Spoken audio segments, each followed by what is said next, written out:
Hey everybody, it is time for an update on Project Drift Truck. Let's get into it.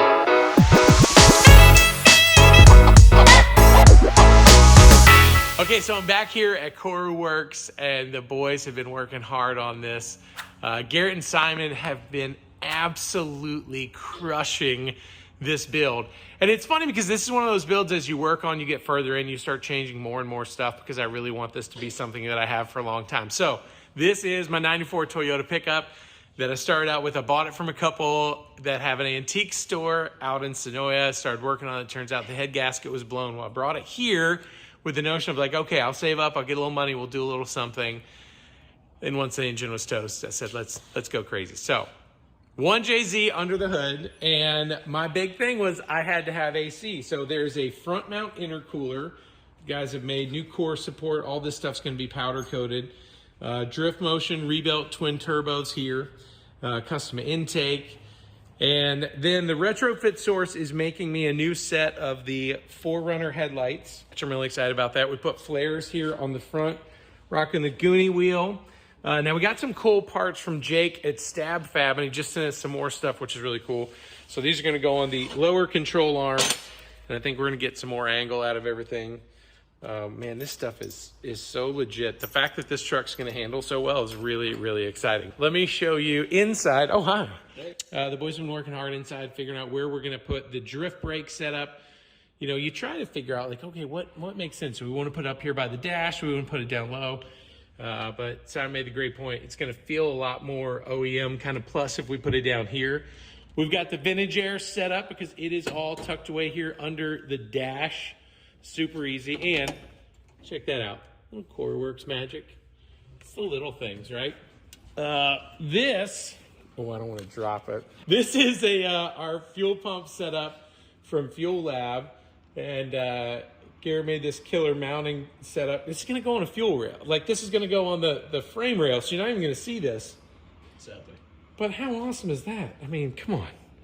Look at that quality. You guys are awesome. Now, we go back to the bed. If y'all remember, the bed sides are so beat up, we had to use these. But underneath, this is as they say, where the magic happens. So, told the guys, hey, I want a functional bed still.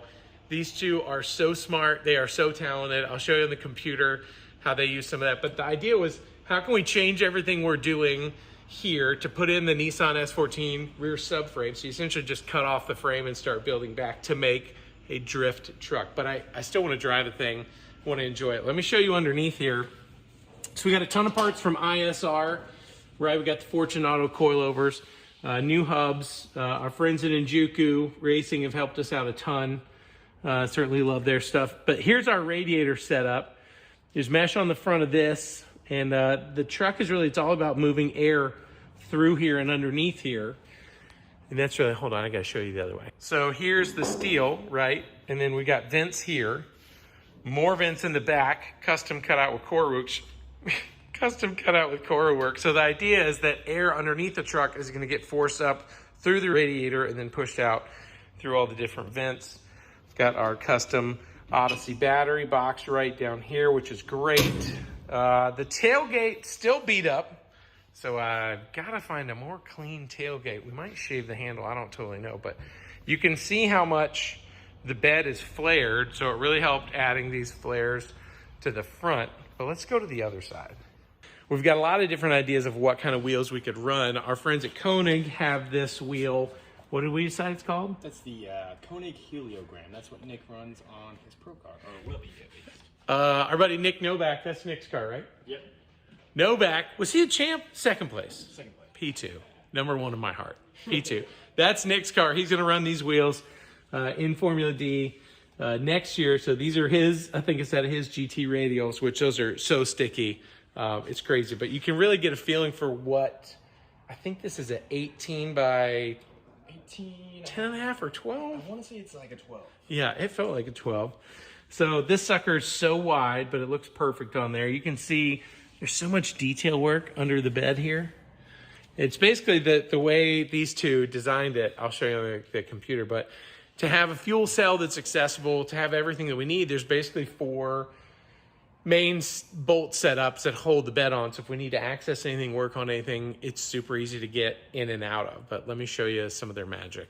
So this is the 3D model of the truck bed. We didn't have one of those fancy 3D scanners, so we kind of made a visual representation of the bed, but took our critical dimensions in there, and that's what we used to generate all the geometry for the truck bed. So all those metal panels and funky shapes that you see in the truck bed started here on the computer, then went from there to our plasma cutter, and then Sebastian welded them in for us.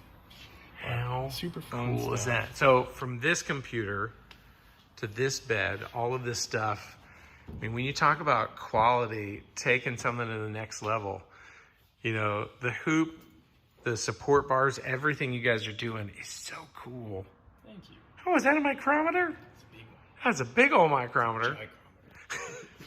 So again, when we talk about the mounting and how stuff's gonna work, I mean, it's so impressive, everything y'all have done on here. Now we're gonna run the Koruworks dual caliper kit for the e-brake, which is awesome.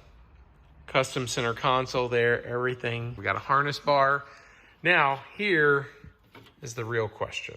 So this is my custom spray out that my friends at House of Color made me, which you can see is this beautiful hot pink. It's a magenta, right? Team magenta with a bunch of sparkle. And I gave them that inspiration because I was trying to sort of make a truck that would have looked like it could service the Yashio Factory, which any of us old farts that used to get Super Street and import tuner, sport compact car. Yashio Factory is a rad group out of Japan, and they had this hot pink color. And I was like, oh, what if we did that, but like just with a little sparkle, right? Now, here's the only bad news. There's a guy on Instagram named Nelson Drifts, and he's got a Toyota pickup just like this. And it's this color, and I did not know that. And I'm not trying to copy my man's style. We know there's purple buckets in here. Purple is my favorite color. I may have to switch what color I was going to paint the truck. So I need your help. What would you do? Would you go with like a cool purple, like the Grape Ape over here? Maybe a lilac even, a lighter purple? Do we go with a real mini trucker's dream and go Kawasaki green? Y'all know what I'm talking about? Or do we go with something totally different? What would you do? What would you do? What's your vote, Simon? Kawasaki green. Kawasaki green. Garrett? I'm a purple man. I love some purple. Love some purple. Okay. We might be able to get the vanity plate Barney. That'd be pretty fun. Oh, man. But that's just so excited. This thing has been such a long project. Fellas, thank you so much. Of course. Y'all are amazing. Thanks for all your hard work. I appreciate y'all sticking through this project and watching. Make sure you like, subscribe, share with your friends. Oh, also, if you want to get some of these beauty washers, Koruworks, ATL, just visit their website, Koruworks.com. Best in the biz. Thanks for watching. Tell me what color you paint this. I'll see you.